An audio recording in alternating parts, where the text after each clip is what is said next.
C'est pour la deuxième fois que je viens là. La première fois, je suis venu présenter un spectacle. Et cette fois-ci, Paul Sud est coproducteur de cette prochaine pièce, qui verra le jour en février 2015 et qui se nomme Saga. C'est un travail autour de l'autobiographie, comme la précédente. Cette fois-ci, je me suis attaché à travailler comme un romancier, en écrivant un texte à la fois narratif, mais aussi avec des dialogues, sur une histoire précisément qui s'est déroulée pendant une période où je vivais en tant qu'enfant dans une grande bâtisse, une vieille boulangerie, où il s'est passé des quantités de scènes qui sont proches, je dirais, de scènes de vie théâtralisées. On a essayé de travailler géographiquement de l'endroit où ça s'est passé, où cette histoire s'est déroulée, donc c'est les Pyrénées. Et à la fois, les Pyrénées, c'est aussi une région de légende, d'histoire et de conte. Donc je dirais que j'ai aussi la place du conteur. Et cette place du conteur, esthétiquement parlant sur le plateau, elle est représentée par des figures que je fais naître de la mémoire, qui sont proches de figures fantasmées, rêvées, donc même du conte. Et la scénographie elle-même représente par exemple ce que j'appelle une bête montagne, qui est à la fois une structure minérale, mais qui comporte un revêtement qui est de l'ordre animal. Donc voilà, il y a une espèce de duel qui se joue à cet endroit-là.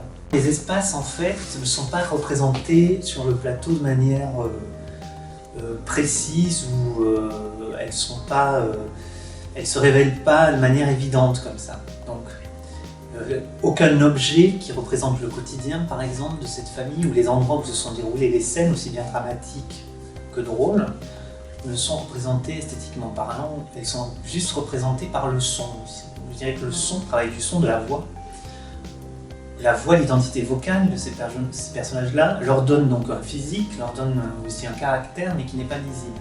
Et les deux interprètes qui jouent donc sur scène, ma sœur à cette époque et mon beau-frère, vont être entourés des autres personnages que je vais interpréter moi, mais pas via ma présence physique, uniquement avec ma présence vocale.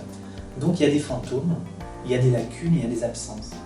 Et du coup, ces absences-là vont être comblées certainement, enfin en tout cas je l'espère, par l'imagination que le spectateur a un peu à ce moment-là, je dirais, activée, grâce à ça. Je déplace, je dirais, ce discours ou cette autofiction, cette docu-fiction, je la mets en mouvement durant tout le spectacle. Elle n'est jamais ancrée dans une place, je dirais, figée, en gros. Donc tout ça, c'est un mouvement chorégraphique de l'ensemble en fait. Il y a vraiment un mouvement dans le son, comme dans les corps et comme dans la lumière, pour alimenter justement ce fantasme et rendre cette histoire beaucoup plus fictionnelle. Et notamment, je dirais que l'espace a 2 ou 3 possibilités à cet endroit-là, c'est-à-dire qu'il est à la fois cette masse de la mémoire complètement abstraite, d'où sortent ces éléments autobiographiques, sous forme de texte, ou de corps et de texte, mais aussi de musique et de chansons. La chanson, elle fait aussi partie de la narration à un endroit.